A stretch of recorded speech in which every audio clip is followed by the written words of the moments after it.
దానికే scientific evidence లేవు. కాబట్టి మాల ప్రజలు మీరు ఎక్కడ భయపడాల్సిన అవసరం లేదు, మిగతా కులాలు కూడా మీరు ఎక్కడ భయపడాల్సిన అవసరం లేదు. ఖచ్చితంగా మేము లీగల్లీ ఛాలెంజ్ చేస్తాము. కాబట్టే మేము ఇన్ని రోజులు నిశ్శబ్దంగా ఉన్నాము. చట్టం చేసిన తర్వాత కమిషన్ రిపోర్ట్ తీసుకొని దాని తర్వాత మేము చట్టాలకు లోబడి దాన్ని ఎట్లా కేసెస్ ఫైల్ చేయాలో దాని మీదనే ఉన్నాం. కాబట్టి ఓపెన్గా మేము బయట రాలేదు. ఈ రోజు నుండి బయట వస్తున్నాము.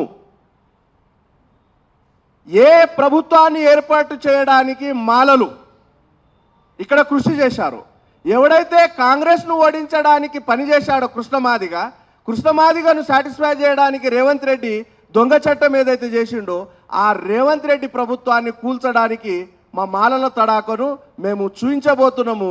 రానున్న కాలంలో మాల కమ్యూనిటీ యొక్క కార్యాచరణను ప్రకటిస్తున్నాము. ఖచ్చితంగా రేవంత్ రెడ్డి ప్రభుత్వాన్ని టార్గెట్ చేస్తూ రేవంత్ రెడ్డి ప్రభుత్వాన్ని కూల్చడానికి మాల కమ్యూనిటీ ఈ రాష్ట్రంలో అందరికంటే ముందంజలో ఉండి పనిచేస్తుంది. కాబట్టి మాల ప్రజలు అండ్ మిగతా కులాలు ఎక్కడ భయపడాల్సిన అవసరం లేదు.